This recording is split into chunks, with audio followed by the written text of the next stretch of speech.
പിടിച്ച് ചെയറിലിരുത്തി. അതിനുശേഷം അവൾ അവൻ്റെ കരങ്ങൾ പിടിച്ച് മുറിവിൽ മരുന്ന് പുരട്ടി ഡ്രസ്സിങ് ചെയ്യാൻ തുടങ്ങിയിരുന്നു. എന്നാൽ ബദ്രി എപ്പോഴും രുദ്രയെ കണ്ണെടുക്കാതെ നോക്കിയിരിക്കുവാണ്. ഇടയ്ക്ക് ഡ്രസ്സിങ് ചെയ്യുന്ന അവൻ്റെ കരങ്ങളിൽ അവളുടെ കണ്ണുകളിൽ നിന്ന് 2 തുള്ളി കണ്ണുനീറിറ്റ് വീണതും അവൻ വിളിച്ചു, രുദ്ര. അത് എന്തിനെന്ന് മനസ്സിലാക്കിയതും കണ്ണുനീർ തുടച്ചുകൊണ്ട് അവൾ മുറിവ് കെട്ടാൻ തുടങ്ങി. നിന്നോട് ഞാൻ പറഞ്ഞതല്ലേ കരയരുതെന്ന്. ഇവിടെ കരയാൻ മാത്രം എനിക്കൊന്നും സംഭവിച്ചില്ല. ഞാൻ കരഞ്ഞതല്ല, കണ്ണിലെന്തോ കരട് പോയതാ. അവൾ മുറിവ് കെട്ടി തീർന്നതും മറ്റെങ്ങോ നോക്കി പറഞ്ഞു, എൻ്റെ മുഖത്ത് നോക്കടി, എന്നിട്ട് പറ, കണ്ണിൽ കരട് പോയിട്ടാണ് കരഞ്ഞതെന്ന്. ആന്ന് പറഞ്ഞില്ലേ? നിന്നോട് എൻ്റെ മുഖത്ത് നോക്കാനാ പറഞ്ഞേ? ഇല്ല. ഇല്ലേ? നീ നോക്കില്ലേ? ഇല്ല. എന്നാ അതൊന്ന് അറിഞ്ഞിട്ട് തന്നെ കാര്യം. അത്രയും പറഞ്ഞ് രുദ്രയെ പിടിച്ച് അവൻ്റെ നേർക്ക് കൊണ്ടുവരാൻ നിന്നതും അവൾ അവനിൽ നിന്നും കുതറി മാറി. അപ്പോഴാണ് ബദ്രി അയ്യോ എന്ന് എൻ്റെ കൈയെന്ന് പറഞ്ഞത്. അത് കേട്ടതും രുദ്ര അവൻ്റെ കരങ്ങളിൽ പിടിച്ചുകൊണ്ട് പറഞ്ഞു, ഏട്ടാ എന്തു പറ്റി? വേദനിക്കുന്നോ കൈ? എൻ്റെ കൈ തട്ടിമാറ്റിയതും പോരാ, എന്നിട്ട് വേദനിക്കുന്നോ എന്നോ? ഞാൻ കണ്ടില്ല ഏട്ടാ, നല്ല വേദനയുണ്ടോ? അവൾ അത് ചോദിച്ചതും അവൻ അതേന്ന് തലയാട്ടി. രുദ്ര ആ നിമിഷം തന്നെ ബദ്രിയുടെ കരങ്ങൾ കവർന്നുകൊണ്ട് അതിലേക്ക് ഊതാൻ തുടങ്ങി. ഇപ്പോൾ വേദനയുണ്ടോ ഏട്ടാ? ചെറുതായി എന്ന് ബദ്രി ആ നിമിഷം രുദ്രയൊന്ന് നോക്കിയ ശേഷം മറുകരം കൊണ്ട് അവളുടെ വയറിലൂടെ പൊക്കിയെടുത്ത് അവൻ്റെ മടിയിലിരുത്തി. ആ നിമിഷം രുദ്ര ബദ്രിയുടെ തോളിലൂടെ കരങ്ങളിട്ടുകൊണ്ട് അവനെ തന്നെ നോക്കിയിരുന്നു. ഇപ്പോൾ മോൾക്ക് എൻ്റെ മുഖത്ത് നോക്കാൻ അറിയാമല്ലേ?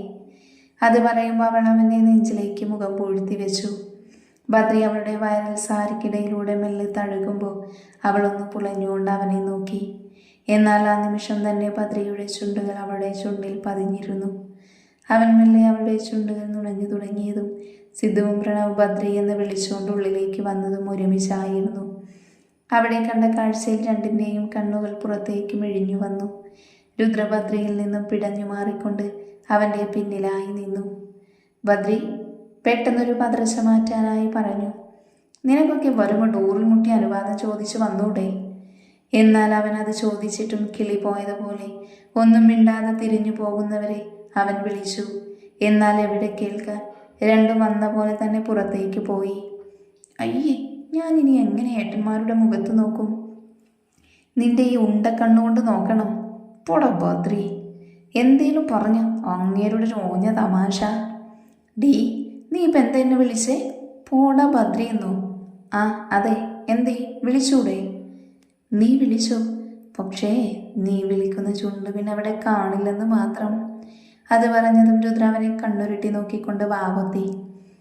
വരുൺ ഫോൺ നോക്കിക്കൊണ്ട് വരുമ്പോഴാണ് ആരുമായോ കൂട്ടിയിടിച്ചത്. അവൻ മുഖമുയർത്തി നോക്കി. മുന്നിൽ നിൽക്കുന്നവളെ കണ്ടതും അവൻ അമ്പരന്നുകൊണ്ട് ചോദിച്ചു, നീയോ? നീ ഇവിടെ? എനിക്കെന്താ, ഇവിടെ വന്നൂടെ? നീ എവിടേക്കോ പോയിക്കോ, പക്ഷെ ഇവിടെ എന്താ കാര്യമെന്നാ ചോദിച്ചത്. അത് നിങ്ങളോട് പറയേണ്ട ആവശ്യമില്ല.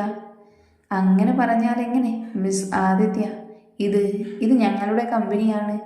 ഇവിടെ ആര് വരുന്നു പോകുന്നു എന്നൊക്കെ എനിക്കും അറിയാനുള്ള അവകാശമുണ്ട്. അതെയോ? ഞാൻ അറിഞ്ഞില്ല. നീ എന്താ ആളെ കളിയാക്കുവാണോ? അതെ, എനിക്ക് പോയിട്ട് ജോലിയുണ്ട്. നിങ്ങളോട് സംസാരിച്ചു നിൽക്കാൻ താല്പര്യമില്ല. അതും പറഞ്ഞ് പോകുന്നവരുടെ കയ്യിൽ മുറുക്കെ പിടിച്ചുകൊണ്ട് പറഞ്ഞു, നീ വെറുതെ ഇവിടെ വരില്ലെന്നറിയാം. സത്യം പറഞ്ഞു, ഇല്ലെങ്കിൽ നിന്നെ ഇന്ന് ഇവിടെ നിന്ന് ഒരടി അനങ്ങാൻ ഞാൻ സമ്മതിക്കില്ല. സത്യം അറിഞ്ഞാൽ അപ്പോൾ നിങ്ങൾ എൻ്റെ കയ്യിൽ നിന്നും വിടൂ. എന്തായാലും നിങ്ങൾക്കറിയാത്ത കാര്യങ്ങളാവില്ല. എന്നാലും കേട്ടോ, ഞാനിപ്പോൾ ബദ്രിയേട്ടൻ്റെ PA ആണ്. അത് മനഃപൂർവ്വം തന്നെ ആ പോസ്റ്റിംഗ് വാങ്ങി വന്നതാ. എന്തിനെന്നറിയാമോ? ഏട്ടൻ്റെ അടുത്തൊന്ന് കൂട്ടായിട്ട് കുറച്ച് കാര്യങ്ങൾ പറയാൻ. എന്ത് കാര്യങ്ങൾ? എന്ത് കാര്യങ്ങളെന്നറിയില്ലേ നിങ്ങൾക്ക്? അറിയില്ലേന്ന്? ആ നിമിഷം അവളുടെ കണ്ണുകൾ നിറഞ്ഞു. ഞാനായി മാറിയപ്പോൾ സ്നേഹമെന്ന് പറഞ്ഞ് എൻ്റെ പിന്നാലെ വന്നത് ആരാ? ഞാനാണോ നിങ്ങളാണോ? അവസാനം ഞാൻ സ്നേഹിച്ചില്ലെങ്കിൽ ചാവുമെന്ന് പറഞ്ഞ് എന്നെ കൊണ്ട് തിരിച്ച് സ്നേഹിപ്പിച്ച് എല്ലാം കഴിഞ്ഞപ്പോൾ എന്നെ വേണ്ട. അന്ന് ഒരു ഉടുപ്പെടുത്ത് എറിയുന്ന ലാഘവത്തോടെയല്ലേ നിങ്ങൾ എന്നെ വലിച്ചെറിഞ്ഞത്? ഞാൻ മനസ്സിലാക്കാൻ വൈകിപ്പോയി. നിങ്ങൾക്കിഷ്ടം തോന്നിയ ഒരുപാട് പെണ്ണുങ്ങളിൽ ഒരാളായിരുന്നു ഞാനെന്ന്. സ്വന്തം ശരീരവും മനസ്സും സ്നേഹത്തോടെയും വിശ്വാസത്തോടെയും നിങ്ങൾക്ക് മുന്നിൽ സമർപ്പിച്ച എനിക്ക് മുന്നിൽ മറ്റൊരു പെണ്ണിനൊപ്പം തകർന്നു പോയി ഞാൻ. നിങ്ങളെയും അവളെയും കൊന്നാലോ എന്ന് വരെ തോന്നി. വെറുക്കാൻ നോക്കി ഒരുപാട്. പറ്റുന്നില്ല. ആദ്യമായി സ്നേഹിച്ച പുരുഷനായി പോയില്ലേ. നീ വിചാരിക്കുന്നത് പോലെയല്ല ഇപ്പോഴത്തെ കാര്യങ്ങൾ. അന്നെൻ്റെ ജീവിതം അങ്ങനെയായിരുന്നു. ഇപ്പം അങ്ങനെയല്ല. ഞാൻ ആ പഴയ വരുണല്ല. ഒരുപാട് മാറി. കഴിഞ്ഞത് കഴിഞ്ഞു. നീ അതൊക്കെ മറന്ന് മറ്റൊരു ലൈഫ് തിരഞ്ഞെടുക്ക്. ഇവിടെ കിടന്ന് കറങ്ങാതെ. മറ്റൊരു ലൈഫ് അത് ഈ ജന്മം ഈ ആദ്യത്തേക്ക് ഉണ്ടാവില്ല. ഞാൻ വന്നത് ഭദ്രേട്ടനെ കാണാനാ. കണ്ടു. എല്ലാം പറയും. എന്നിട്ട് ഏട്ടൻ തന്നെ തീരുമാനിക്കട്ടെ. നിങ്ങളെ അങ്ങനെ ഞാൻ വിടാൻ ഉദ്ദേശിക്കുന്നില്ല. ഈ ആദ്യത്തെ ഇങ്ങോട്ടേക്ക് വണ്ടി കയറിയിട്ടുണ്ടെങ്കിൽ നിങ്ങളെയും കൊണ്ടേ പോകൂ. എന്ത് തരണം ചെയ്യേണ്ടി വന്നാലും.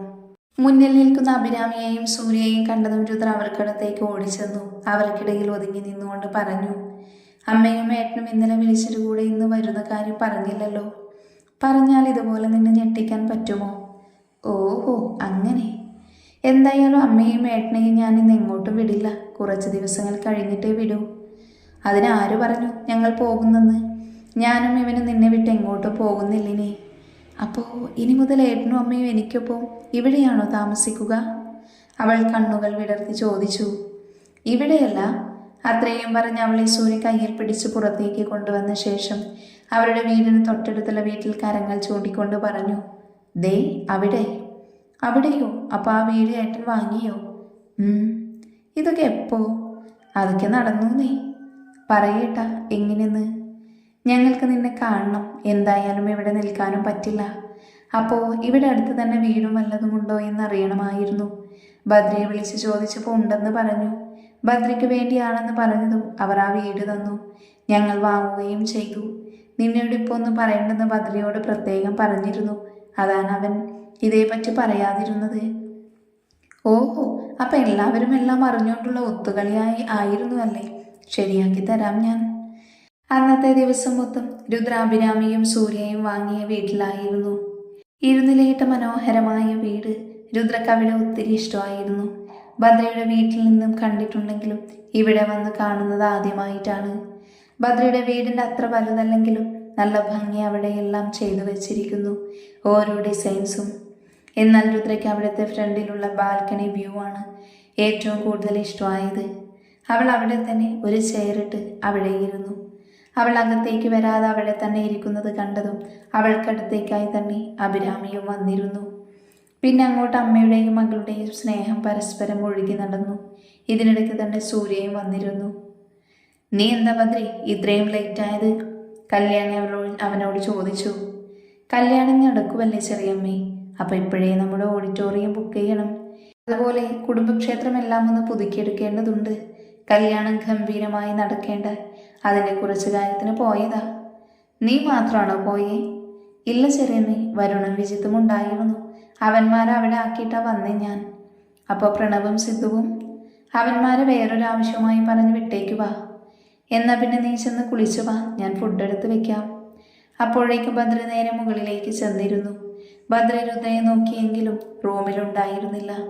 അതുകൊണ്ട് വൈഷ്ണവിനൊപ്പം കാണുമെന്ന് കരുതി അവൻ കുളിച്ച് താഴേക്ക് പോകാൻ നേരം വൈഷ്ണവിൻ്റെ റൂമിലെ ചാരിയിട്ട ഡോറുമല്ലേ തുറന്നു നോക്കുമ്പോൾ അവിടെ വൈഷ്ണവിനെ ട്യൂഷൻ എടുത്തുകൊണ്ടിരിക്കുന്ന കാർത്തിക. എന്നാൽ അവർക്കൊപ്പം ആ റൂമിൽ രുദ്രയില്ലെന്ന് കണ്ടതും അവൻ താഴേക്ക് വന്നുകൊണ്ട് ചോദിച്ചു, ചെറിയമ്മേ, രുദ്ര എവിടെ? മോൾ അപ്പുറത്ത് അവളുടെ അമ്മയ്ക്കൊപ്പം പോയി. നീ വരുമ്പോൾ വിളിക്കാൻ പറഞ്ഞു, ഏൽപ്പിച്ചിട്ടാ പോയത് അവൾ. അത് കേട്ടതും ഭദ്ര അങ്ങോട്ടേക്ക് പോകാൻ നിന്നതും കല്യാണി പറഞ്ഞു, നീ ഫുഡ് കഴിച്ചിട്ട് പോടാ, ഞാൻ വന്നിട്ട് കഴിച്ചോളാം. അത്രയും പറഞ്ഞ് വേഗത്തിൽ പോകുന്നവനെ ഒരു ചിരിയോടെ അവർ നോക്കി നിന്നു.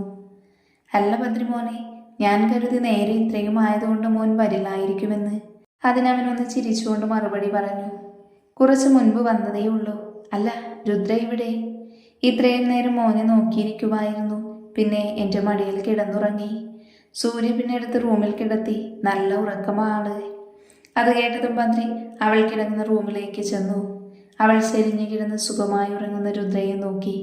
എന്നിട്ട് ഭദ്രി അവളെ ഇരുകരങ്ങളിലായി എടുത്തു. എന്നാൽ അപ്പോഴും രുദ്ര അതൊന്നും അറിയാതെ സുഖനിദ്രയിലായിരുന്നു. ഭദ്രി അവളെയും എടുത്ത് താഴെ വരുന്ന കാഴ്ച അഭിരാമിയും സൂര്യയും അവരെ തന്നെ ഉറ്റുനോക്കി. എന്നാൽ ബദ്രി ആരെയും ശ്രദ്ധിക്കാതെ അവളെയും കൊണ്ട് താഴേക്ക് നടന്നു. മോനെ ബദ്രി, ഇന്നിനി മോളെയും കൊണ്ട് ഇവിടെ നിന്നൂടെ നിനക്ക്? അത് സാരമില്ല, ഇനി എപ്പോൾ വേണമെങ്കിലും ആവാലോ. തൽക്കാലം ഞാൻ ഇവളെ കൊണ്ട് പോകുക. അത്രയും പറഞ്ഞ് രുദ്രയും കൊണ്ട് പോകുന്നവനെ തന്നെ അവർ വിഷമാതെ നോക്കി നിന്നു. ബദ്രി അവളെയും കൊണ്ടുവരുന്ന കാഴ്ച ലക്ഷ്മിയും കല്യാണിയും ഒരു ചിരിയോടെ നോക്കി നിന്നു. അവരെ നോക്കി ചിരിച്ചുകൊണ്ട് രുദ്രയെയും കൊണ്ട് അവൻ മുകളിലേക്ക് പോയിരുന്നു. ബദ്രി നേരെ രുദ്രയും കൊണ്ട് റൂമിലേക്ക് വന്നു. ബദ്രി രുദ്രയെ തന്നെ നോക്കി.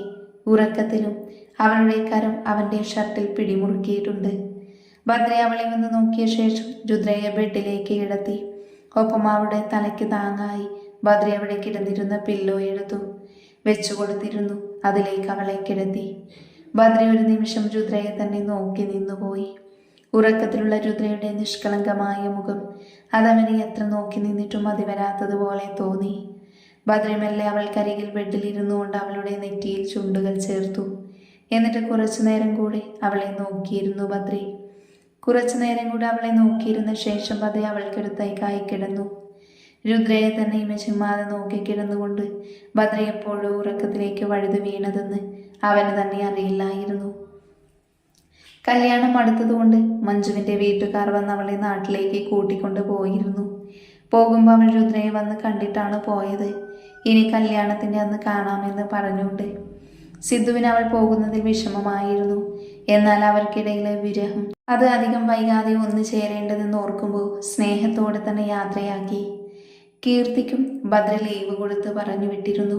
എന്നാൽ പ്രണവാണെങ്കിൽ കെട്ടിക്കഴിഞ്ഞ വായി നോക്കാൻ പോയിട്ട് ഒരു പെണ്ണിനോട് സംസാരിക്കാൻ പോലും കീർത്തി സമ്മതിക്കില്ലെന്നറിയാമായിരുന്നു. അങ്ങനെ വന്നാൽ അന്ന് അവൻ്റെ അവസാനവും. അതുകൊണ്ട് തന്നെ കോഴിത്തരത്തിൻ്റെ അങ്ങേയറ്റം തന്നെ കാണിച്ചു നടപ്പായിരുന്നു അവൻ.